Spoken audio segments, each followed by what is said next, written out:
Shalom a todos, como vocês estão? Estão muito bem, né? Porque estão vivos, então estão bem. Vamos começar tomando um cafezinho primeiro, né? Que eu que fiz, vamos ver como é que ficou. Baruch atah Adonai Eloheinu melech haolam she'akol nihya bidvaro.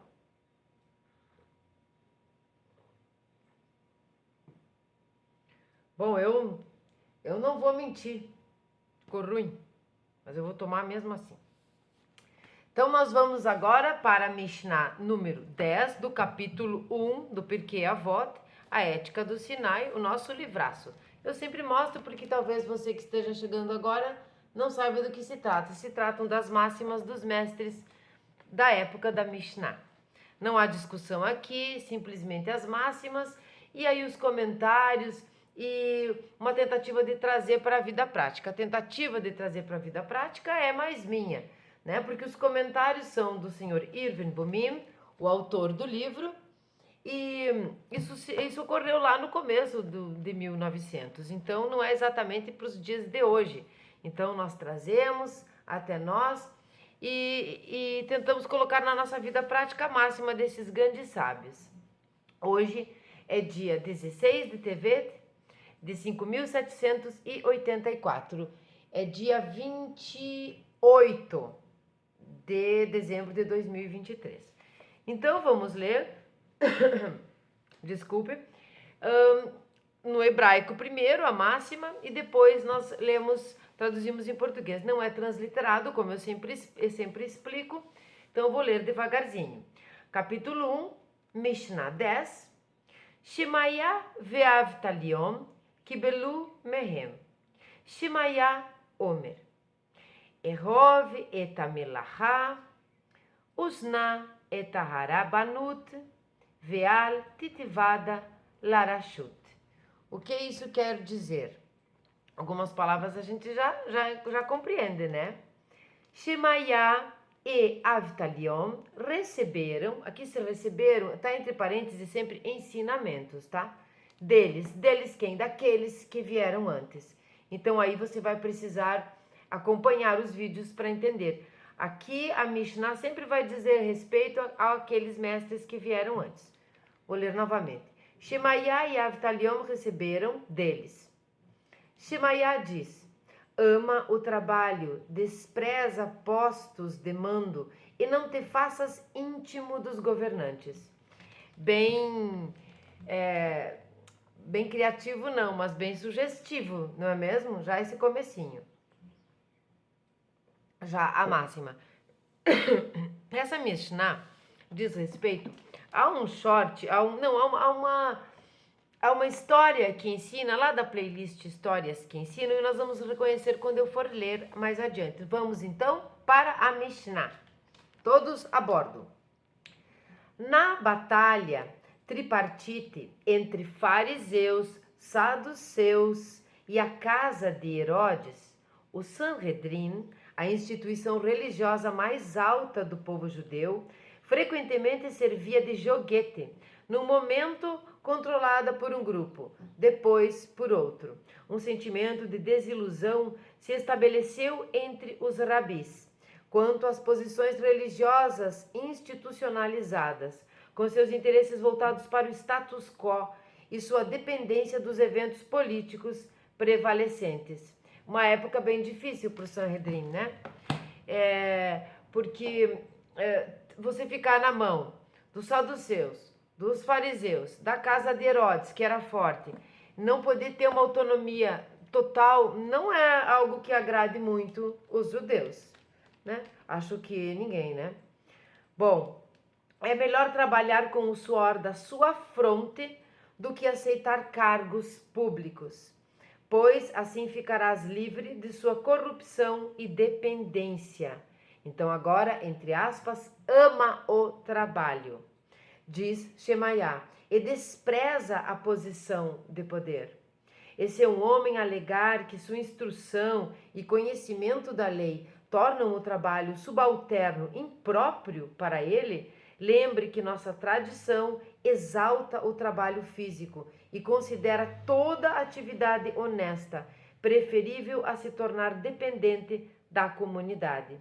Nem o conhecimento, nem a religiosidade de um homem por si sós obrigam uma comunidade a sustentá-lo. Isso aqui é bem importante, né? Porque, olha só, nem o conhecimento, nem a religiosidade de um homem por si sós obrigam uma comunidade a sustentá-lo.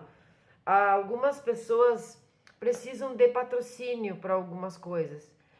Geralmente esportes. Eu não estou criticando os esportistas, eu trabalho com uma loja de suplementos esportivos.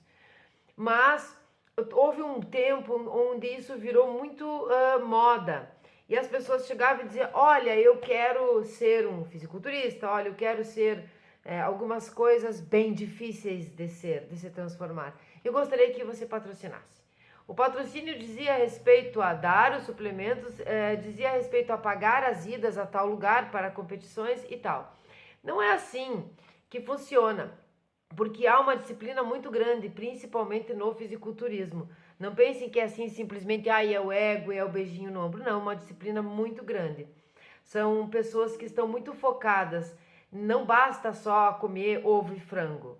Existe uma disciplina interior, uma disciplina de vida saudável, de várias coisas. E o que você vai dar, de volta para a comunidade, quando você quer que ela te patrocine, ou quando uma loja, uma empresa, você quer que uma empresa te patrocine. Então não é simplesmente o fato de você, eu quero ser isso. E, por exemplo, os artistas, como nós conhecemos aqui no Brasil, a Lei Rouanet. Não vou criticar, nem vou dizer que é boa, nem não vou dizer nada para não entrar em âmbito político. Mas será que eu nascer e dizer que eu quero ser artista, eu dizer que eu quero ser esportista, faz de você, comunidade, faz de você, cidadão, responsável por me sustentar por conta disso?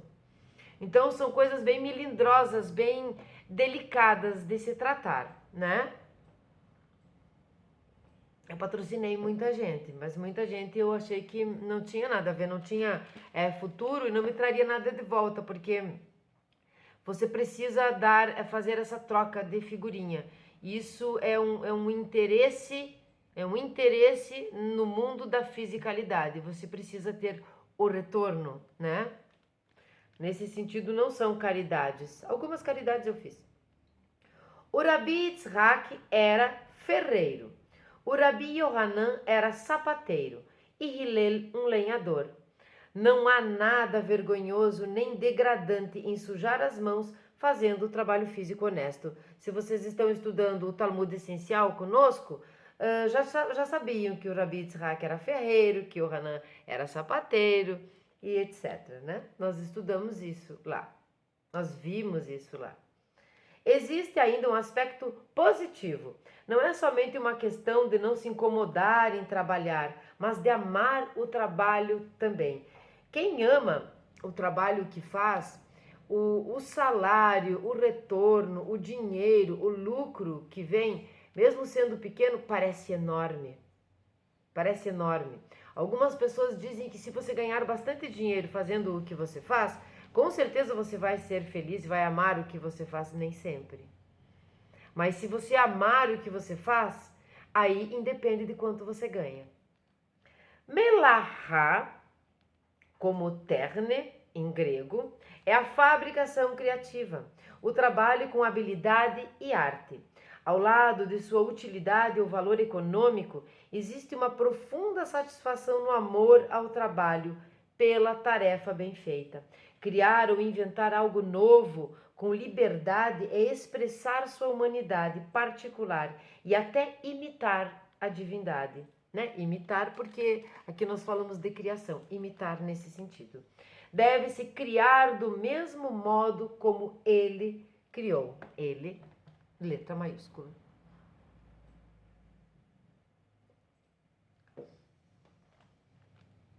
Realmente é duvidoso que alguém possa fazer bem, seja o que for, se não encarar o que faz com amor e satisfação, provenientes de um sentimento de realização criativa.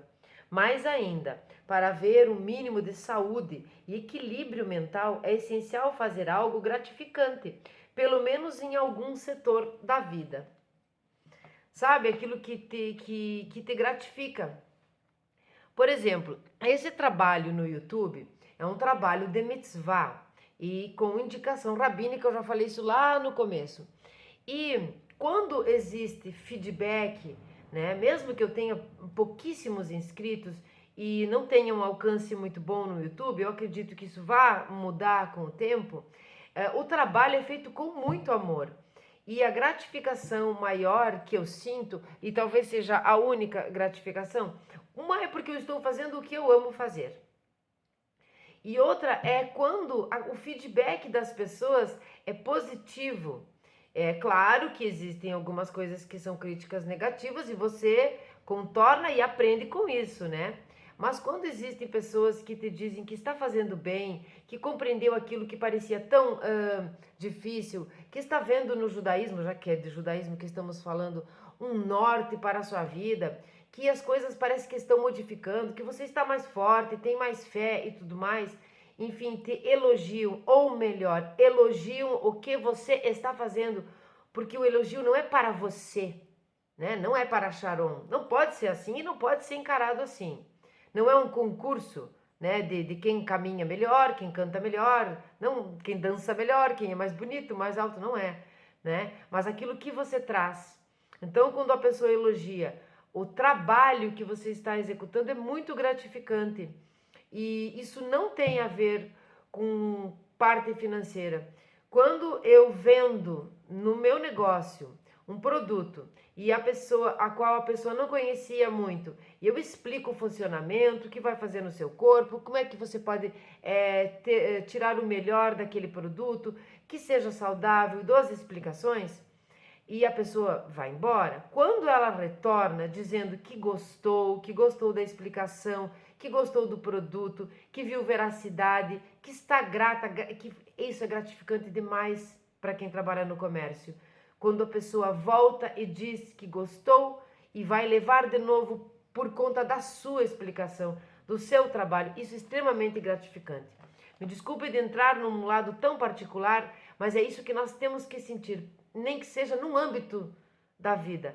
Por exemplo, você não é um sucesso aqui, não é lá, sei lá o que você chama de sucesso. Enfim, não deu certo isso, não deu certo aquilo. Mas de repente você é um bom conselheiro, um bom amigo, um bom marido, uma boa esposa, uma boa mãe, uma pessoa que te fala palavras e essas palavras são realmente, são boas, são positivas para o outro, você o ajuda. Extremamente gratificante. Então, que alguma coisa nós amemos fazer na nossa vida, sabe? Em qualquer âmbito dela, algo tem que ser gratificante. Ama o trabalho, despreza, posto, deixa eu ver se eu não errei aqui. Não, é aqui mesmo. Ama o trabalho, despreza postos de mando. Numa concepção mais estrita, este termo se refere especificamente ao rabinato, tá? O assunto aqui. Portanto, somos ordenados a amar a possibilidade de realizações criativas no rabinato, mas a desprezar as honrarias ardilosas que acompanham o cargo. Essa época que vamos entender que o rabino era uma autoridade uma autoridade em todos os âmbitos aqui. Nós estamos falando de uma religião, né, do judaísmo, que trabalha muito mais uma filosofia de vida do que simplesmente uma religião. Aqui nós temos tradições, nós temos os costumes, as leis, né, a alahá, e a religião, e a filosofia, e o comportamento, e a ética, e a moral, todas as coisas unidas, né? E o rabino visto como uma autoridade decisiva em vários âmbitos. Então, tu imagina só as honrarias, né? As honrarias ardilosas, como diz aqui, não é? Vamos ver onde é que a senhorita parou aqui. Possibilidade de realizações criativas, porque eu estou pulando algumas coisas. A tarefa do rabino é criar e fortalecer todas as facetas da vida judaica, que nós falamos. Dar a cada uma de nossas crianças uma educação judaica intensiva.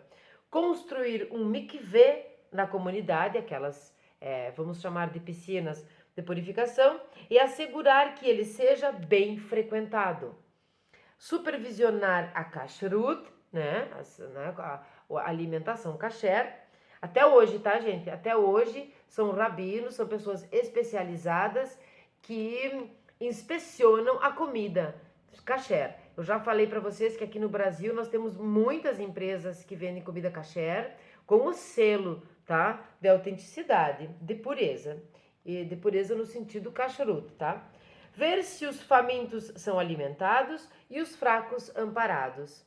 Apesar da enorme responsabilidade envolvida, é esta a tarefa a cumprir.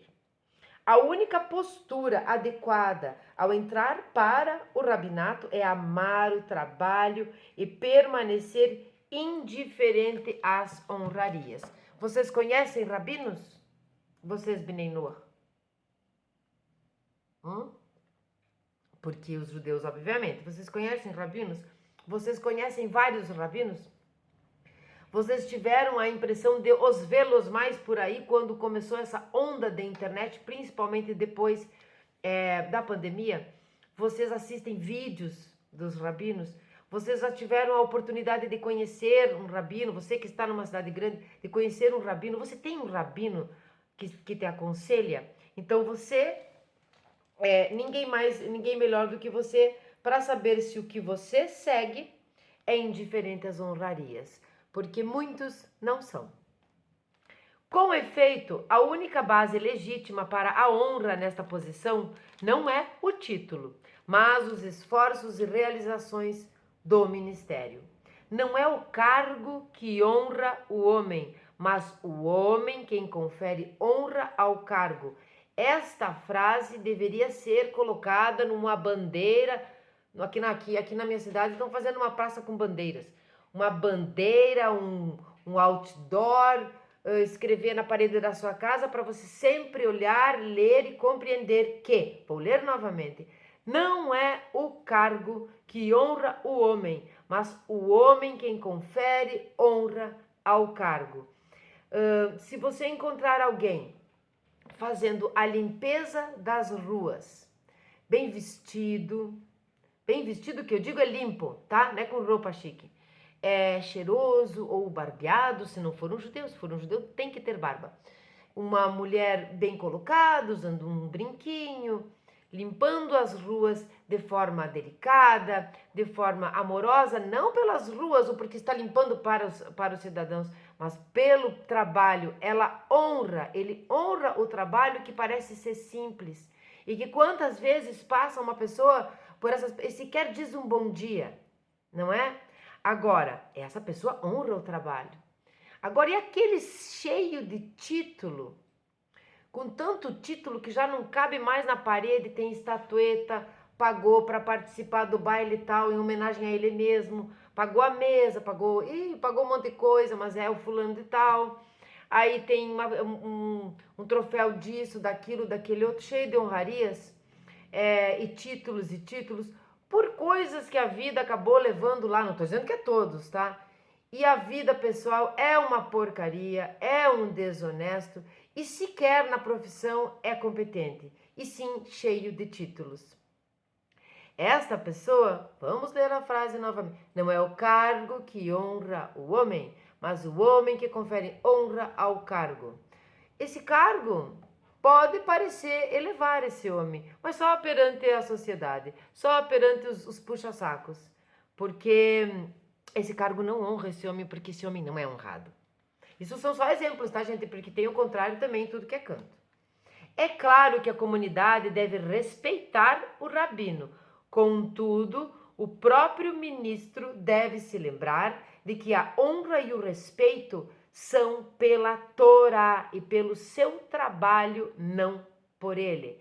Então, lembre-se que é um canal judaico, lembre-se que é a Mishnah, lembre-se que são sábios da Mishnah, depois que juntaram com a Guemará, que compilaram o Talmud, que é a nossa lei oral. Lei oral do quê? Baseada em quem? Na Torá.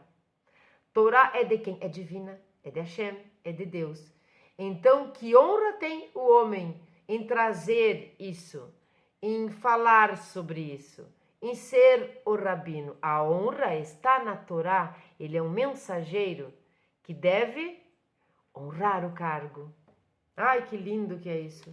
Certa vez, um grande rabino estava para participar de um banquete. Essa é a história, tá? Que nós fizemos lá nas histórias que ensinam. São vídeos curtinhos de uma playlist muito sugestiva para você clicar e escutar, puxa, naquele dia.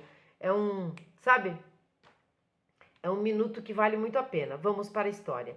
Certa vez um rabino estava para participar de um banquete em sua homenagem e pediu para permanecer sozinho por um momento. O comitê, admirado, aguardou 1 hora e depois, não contendo sua curiosidade, espiou pela fresta da porta e viu o rabino caminhando para lá e para cá, falando consigo mesmo, né? Os rabinos são meio nerd, né? E nerd gosta de falar sozinho. Ai, ai, nós gostamos aqui em casa.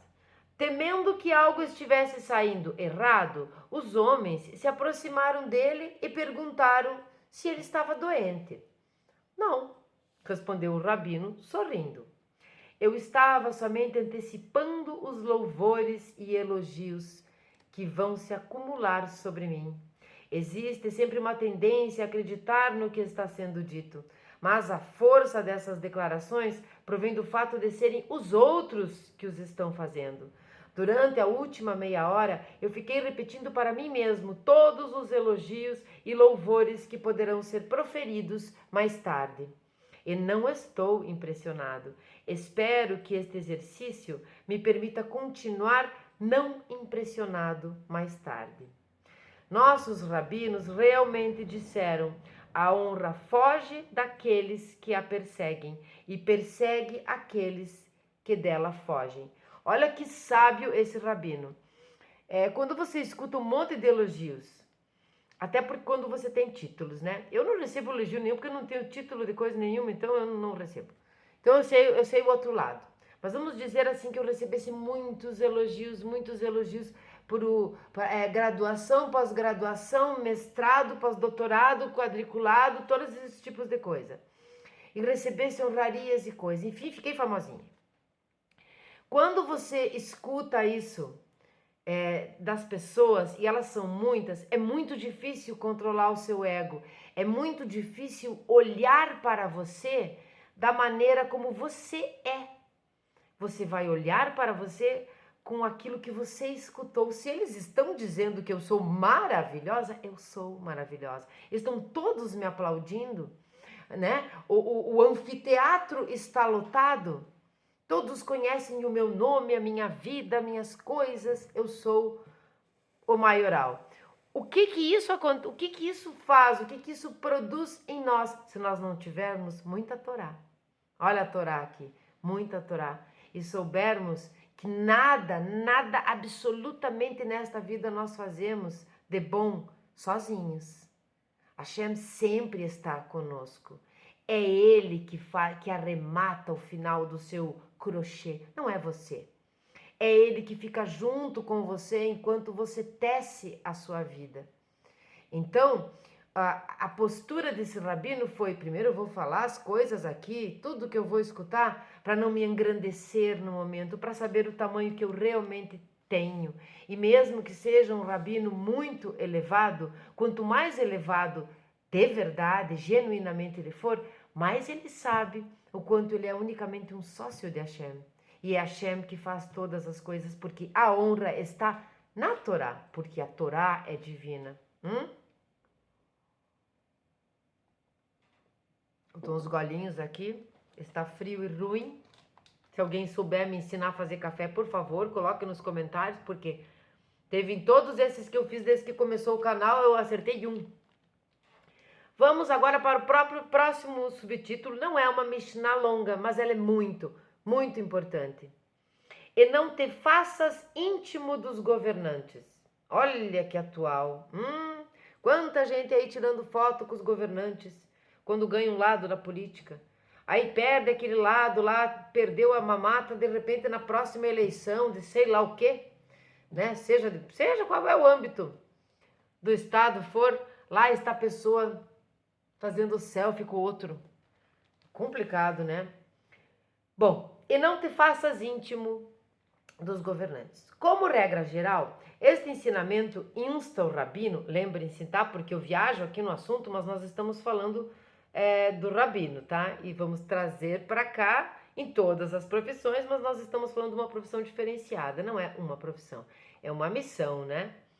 Como regra geral, este ensinamento insta o rabino a se manter afastado dos aspectos mais sórdidos da política e a não envolver o poder e prestígio de seu cargo em disputas políticas apenas pela política como tal. Contudo, quando princípios estiverem ameaçados, não deve capitular ante o político que detém o poder.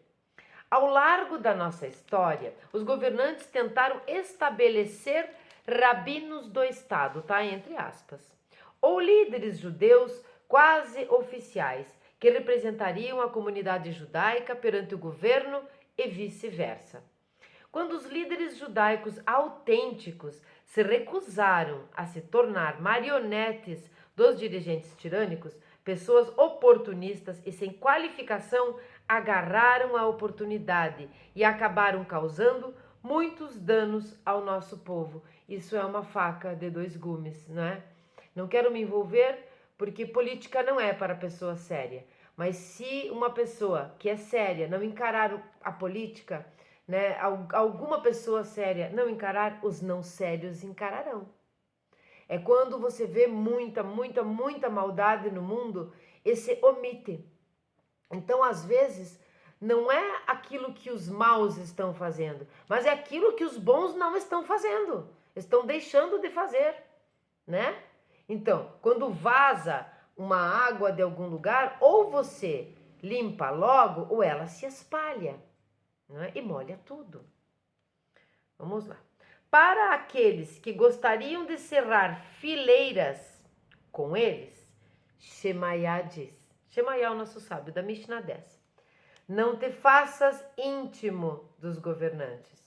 Não se deixe cegar pelos títulos e prestígios do cargo. Não construa sua carreira às expensas da comunidade judaica. Então, aquele que é honesto, infelizmente, é preciso que exista alguém com influência na política, o honesto. Porque se ele não o fizer, os desonestos vão fazer, sem sombra de dúvida.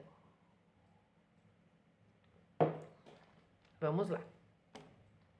É bastante interessante que o texto não usa a costumeira palavra malhut, né? Malhut, olha se virar aqui, que indica um governo legítimo, mas rashut, que denota o partido no poder, que implica um governo usurpador e revolucionário.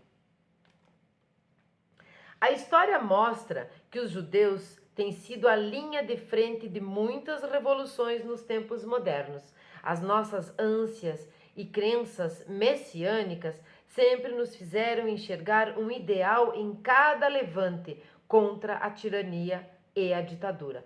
Aqui as ânsias messiânicas, eu vou dar um adendo, porque eu não sei quem está assistindo. Quando a gente fala aqui de ânsias e crenças messiânicas, é sobre Mashiach. Quem é o Mashiach? Mashiach é um homem encarnado, de carne e osso, um grande líder. O povo judeu está à espera de um grande líder que traga tudo aquilo que as profecias dizem, né? As profecias dizem a paz, né? O povo de volta para Israel e outras coisas. Então, que fique claro que quando fala messiânico aqui, é Mashiach, tá? Algumas pessoas, e já me perguntaram, confundem o que é um judeu messiânico. Não é nada disso, tá? Os judeus e Bnei Noach acreditam na volta? Não. Acreditam na vinda do Mashiach. Entende? Não é a volta de ninguém. Ninguém vai voltar. É a vinda de Mashiach, tá? De um grande líder, assim como foi o rei David, assim como foi Shlomo. Entende? Vamos lá. Como perseguidos, sempre estivemos em posição de conhecer bem demais a malignidade das condições reinantes e a ansiar pela verdadeira liberdade e igualdade. Verdadeira, tá, gente? Não essa falácia, como a mídia está bem louca aí, tentando nos dizer o que é sermos iguais e o que é termos liberdade. Estão chamando censura de liberdade, liberdade de censura, está tudo virado. Contudo, quando se logra a vitória, geralmente o papel do judeu como combatente e ideólogo é logo esquecido. Com o tempo, ele é até mesmo classificado como inimigo e contra-revolucionário. Bom, quantos rebes aí foram presos, foram mortos, né? Fora os sábios mais antigos, agora eu cheguei aqui a falar em Rebbe, mas os mais antigos na época da Mishnah foram torturados, mortos e um monte de coisa. É uma loucura. A ascensão do comunismo e da Revolução Russa foi um trágico exemplo disto. Como eu estou lendo o livro, eu não me incomodo de falar a palavra exatamente como está aqui. Nós estamos conhecendo a Mishnah e trazendo para os dias de hoje. E eu posso ou não me colocar de um lado ou de outro. Então fica muito simples e muito nítido que a ascensão do comunismo e da Revolução Russa foi um trágico exemplo disto, querendo eu dizer aqui que concordo com isto. Bom, os judeus comoveram-se com o Manifesto Comunista e muitos líderes judeus dos primórdios da Revolução morreram pela causa. Pois é. Basta lembrar da extinta União Soviética e sua política para com os judeus, e perceberemos a terrível traição que houve aos seus próprios ideais revolucionários. Um antissemitismo virulento estava espalhado pelo país, tolerado, compartilhado e instigado pelo governo, que pôs na ilegalidade tais ódios irracionais. O antisionismo era a política externa de um país que sempre exigiu a autodeterminação para todos os grupos nacionais. O sionismo hoje tá uma moda. Então as pessoas já não sabem mais o que quer dizer do que. Uma coisa é certa. Antissemita não é aquele que é contra e quer aniquilar, é aquele que quer aniquilar e falar mal, e ser irracional, e ser tudo de anti sobre o povo judeu.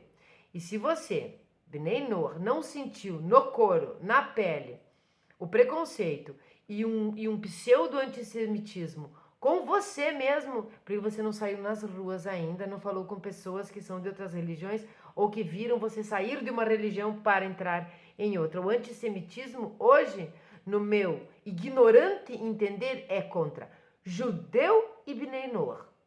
Nenhum outro povo sofre antissemitismo. Nem mesmo aqueles que deviam ser e que são genuinamente semitas, que vieram do mesmo patriarca. Eles não sofrem antissemitismo, e sim nós e os judeus. E isso é uma palavra, são palavras minhas, né? A lição é clara. Não se alie às revoluções. Não deposite suas esperanças nestes movimentos quiméricos, que apenas substituem uma tirania por outra, entende? Às vezes você pensa que está fazendo uma grande coisa e milita, e levanta bandeira, e vai para as ruas, e você realmente aquilo é de dentro. Quando você vê, você faz parte de uma maioria, que a maioria é pura e está fazendo aquilo com intenção boa. E quando você está vendo, você está, na verdade, lutando para que uma tirania perca e no seu lugar ganhe outra tirania. Nós temos que ter muito cuidado, façamos nós a nossa parte, dentro da nossa casa, na nossa comunidade, sabe, é como a tzedakah, né? É como a tzedakah do amor ao próximo. Para a primeira tzedakah, aqui é a moedinha no potinho para minha filha. A segunda tzedakah é uma doação de alguma coisa para as crianças. Você vai indo devagarzinho, devagarzinho. Não saia militando, levantando bandeira por político nenhum. Nunca façam isso. Nós precisamos lutar por uma única coisa: respeitar e seguir e honrar a Torá. Sinto muito, mas é isso. Não deposite suas esperanças nesses movimentos quiméricos que apenas substituem uma tirania por outra. Ame o trabalho que sozinho poderá trazer a era messiânica. 2 pontos. Trabalhe no vinhedo da Torá. Olha que lindo. Trabalhe no vinhedo da Torá. Pensem comigo. Acabou a Mishnah, tá, gente? Olha só, nem foi tão comprida. Pensem comigo. Se todas as pessoas, eu estou falando, independente de religião, se todas as pessoas, só aquelas que conhecem a Bíblia, que conhecem a Torá, que conhecem o Tanakh, tá? Bíblia hebraica. Se todas essas pessoas que conhecem seguissem e compreendessem toda aquela metáfora, o que quer dizer isso, o que quer dizer aquilo, acompanhassem o Talmud, enfim, obedecessem o que ali está escrito, porque cremos que Hashem passou para Moshe Rabbeinu, teria algum problema? Teríamos violência? Teríamos roubo? Teríamos fome? Teríamos tirania? Teríamos antissemitismo? Teríamos estupro, roubo, assassinato, desvio de verbas? Teríamos algum tipo de crime? Teríamos incesto? Todas essas proibições, matança de animal que não termina mais para comer carne, teríamos isso? Se todo mundo levasse uma vida como o nosso grande manual dado por Deus nos indica fazer, teríamos esses problemas? Você pode responder aí, pode até escrever nos comentários o que você acha, se nós teríamos algum tipo de problema. Esse é o mundo vindouro. O mundo vindouro é esse mundo onde todo mundo respeita a Torá. Todo mundo. Não é todo mundo é da mesma religião. Não é isso. Acabou então a Mishnah de hoje. Muito obrigada por quem assistiu, por quem vai assistir. Se você quiser e puder ajudar o canal a ter maior visualização, porque eu não estou com um alcance bom de visualizações, você se inscreva no canal, curta, comente, compartilhe com seus amigos, com seus familiares, com quem você gostaria que soubesse sobre essas coisas, com aquele Bnei Noach que está meio perdido, com aquela pessoa que simplesmente gosta desse assunto. Compartilhe com quem você quiser. Todos são muito bem-vindos. Esse é um canal com viés religioso, um canal judaico com viés religioso, sem preconceito nenhum de nenhuma religião. Porque absolutamente todos somos filhos do mesmo pai e mãe. Então hoje, como é dia 16, vamos ler o Salmo 16. Tenham um ótimo dia. Mirtam de David. Protege-me, ó Eterno, porque em ti busquei refúgio. A meu Deus proclamei, és meu Senhor e meu benfeitor, e nada há para mim acima de ti. Quanto aos puros e santos da terra, são as figuras ilustres com quem me comprazo. Padecerão, porém, severas penas aqueles que trocam sua confiança no Eterno por falsos deuses. Não participarei das libações com o sangue de suas oferendas, e seus nomes não serão pronunciados por meus lábios. O Eterno é a porção da minha herança e do meu cálice, é de minha sorte o sustentáculo. Aprazíveis e amenos são os lugares a mim destinados, bela é a minha herança. Bendirei ao Eterno que me guia, e até de noite me adverte o coração. Consciente estou sempre da presença do Eterno. Estando Ele à minha direita, nada poderá me abalar. Por isto se alegra meu coração, regozija-se minha alma, descansa seguro meu corpo, pois ao Sheol não abandonarás a minha alma, nem permitirás que com a corrupção eu me depare. Far-me-ás conhecer a vereda da vida, em tua presença a alegria se torna plena, à tua destra as delícias são eternas. Shalom a todos.